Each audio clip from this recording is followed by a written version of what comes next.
Hello दोस्तों, नमस्कार। मेरा नाम विनोद कुमार, आपका स्वागत है मैथ्स यूट्यूब चैनल पे।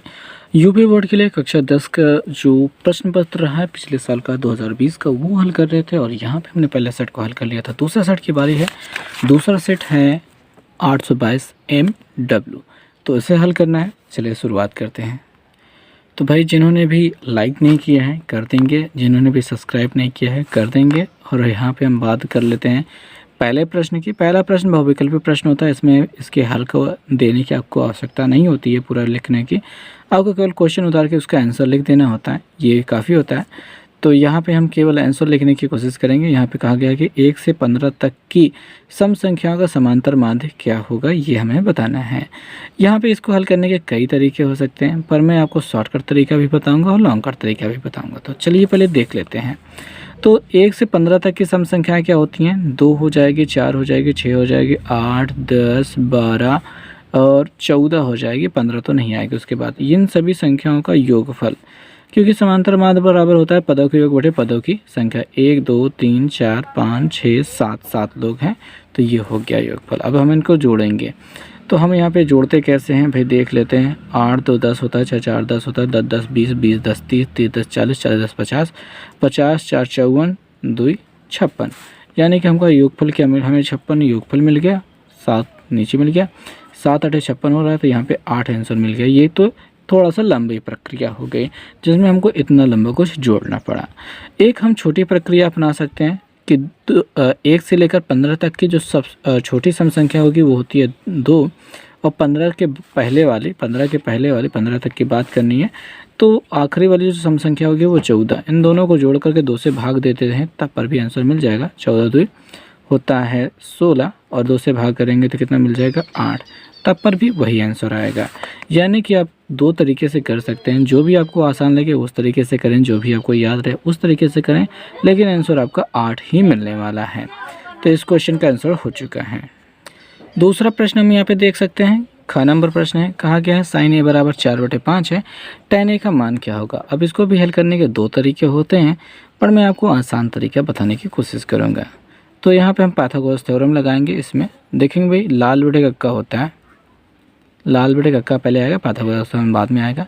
साइन बराबर होता है लंब बटे कर्ण। लंब कितना हो गया? 4, कर्ण क्या हो गया? 5।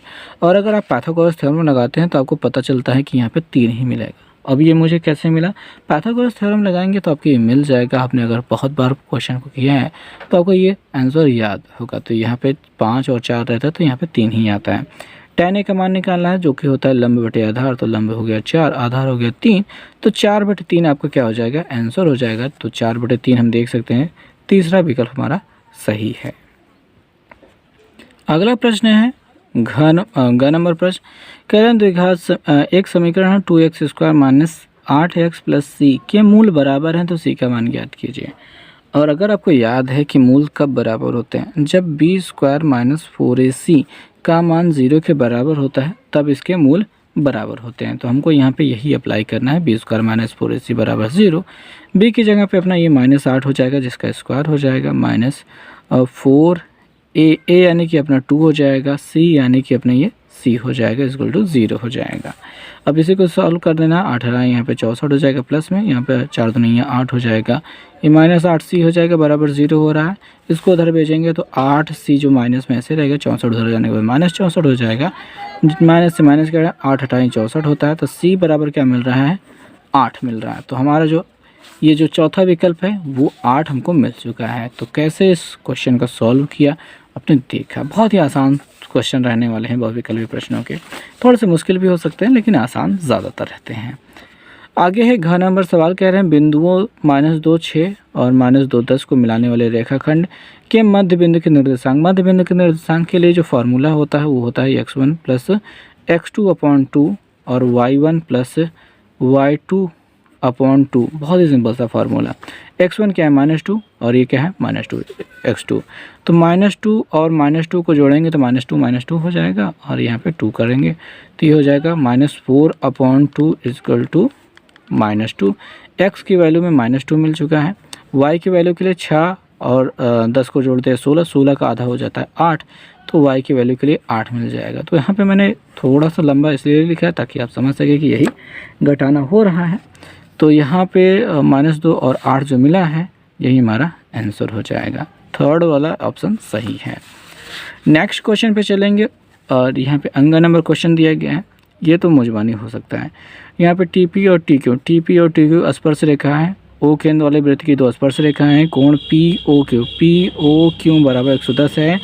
पी टी क्यू पूछ रहा है भैया, इन दोनों का योगफल 180 होता है। अगर आपको याद हो, नहीं याद होता है तो चतुर्भुज के चारों अंतः कोणों के योगफल कितना होता है? 360 होता है। आपको ये पता है। इधर 90 बनता है, इधर 90 बनता है, तो 180 हो गया। वो घटा देंगे तो बाकी दोनों को योगफल कितना? 180 बचेगा। 180 में 110 घटाएंगे तो क्या बचेगा? ये 70 बचेगा। तो आपको ये जो सेकंड वाला ऑप्शन है ये सही हो जाएगा, 70। ठीक है। अगला वाला क्वेश्चन है कि एक लंबवृत्तीय बेलन के आधार का क्षेत्रफल इतना है, उसके आधार का व्यास क्या होगा ये बताना है। तो लंबवृत्तीय बेलन जो होता है उसका आधार जो होता है वृत्ताकार होता है, सर्कुलर होता है। इसका जो क्षेत्रफल होता है वो πr² होता है और ये 9 पाई के बराबर है। ठीक है। पाई से पाई कैंसिल हो जाएगा, r बराबर हो जाएगा √9 बराबर 3 मिल जाएगा। तो r बराबर आपका क्या मिल गया? 3 मिल गया है। ऐसे में आधार का व्यास पूछ रहा है, तो व्यास त्रिज्या का दोगुना होता है, यानी कि 3 दूनी 6 सेंटीमीटर जो मिलेगा। 6 सेंटीमीटर जो मिलेगा वो आपका सही जवाब होगा। अब यहाँ पे आपको 3 जो आपको यहाँ पे 3 मिल गया ना, तो आप गलती से 3 यहाँ पे लगा सकते हो, क्योंकि आपकी 6 पर नज़र बाद में जाएगी और आपको ये याद भी नहीं रहेगा कि मुझे 6 करना है। आप भूल सकते हो, ऐसा हो सकता है, बट आपको भूलना नहीं है। और आपको जो आंसर होना है वो 6 सेंटीमीटर होगा, एकदम करेक्ट है। तो इस प्रकार से पहला प्रश्न बहुविकल्पीय प्रश्न खत्म होता है। अगले वीडियो में लेकर आएंगे इस दूसरे प्रश्न को, जहाँ पे लघुत्तरीय प्रश्न चलेगा 1-1 नंबर के।